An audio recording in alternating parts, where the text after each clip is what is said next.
Joining me is Ron Eliasaph, the CEO of the Northwind Group, and they've done more than $2 billion worth of debt and equity investments in New York since 2008. Ron, welcome back, first of all.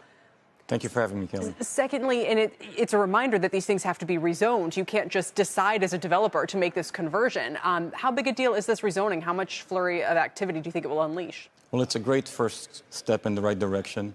I mean, we all know that vacancies are very high, especially in this location where they rezoned, which is Midtown South or Garment District. A lot of B-class office buildings are with high vacancies. So it's a good first step. You could have made these adjustments before and conversion before, but this took a much wider step to allow a much more wider variety of office buildings to be converted. It will create at a maximum 20,000 apartments in that area, which is a nice start. And that the attraction here is kind of twofold. Number one, you don't want giant towers sitting vacant. You don't want any office buildings really sitting vacant and decaying. That's never, a good idea for a city. But number two, we just learned that Manhattan rents are at an all-time high. So they're trying to kind of solve both of those challenges, I guess. But how attractive is this for developers to get involved? It's attractive, but not enough. It's a very costly project to convert an office building to resi. There's a lot of unforeseen conditions once you start stripping away the walls. And also, not every office building can be converted. Sometimes the floor plates are too deep or too wide. There's not enough air and light. So the rezoning is a good step, but you also need to provide tax incentives for these projects to be actually viable. And that has not happened yet. So I don't see that we're going to see a major flurry of conversions start.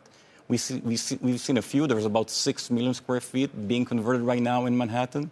That's not enough. You have about 80 million square feet vacant in the city. Boston, if I'm not mistaken, is doing something more significant in terms of tax incentives, where I'm going to just spitball it, but maybe you get to save half on taxes for the next 20 years or something really big like that. So you think that additional step is needed if we want to do a lot more conversions? It's not needed. It's a must-have.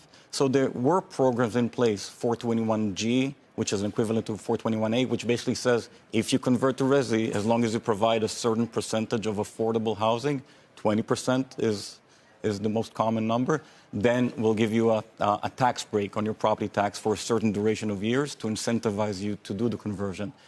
It was existing. It's not existing now. It has to be brought back to allow for this to happen. Same thing with multifamily ground-up construction in New York City. You need the 421A tax abatement program to be back in order to incentivize developers to build. You were talking about rents.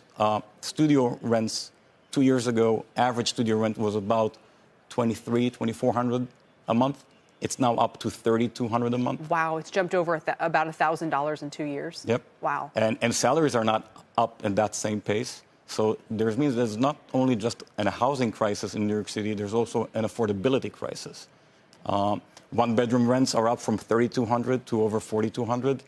Those are big numbers. And when you look at the population growth in the next 5 to 7 years, the city will grow from about 8.8 million to over 9.1 million, adding a lot of need for housing.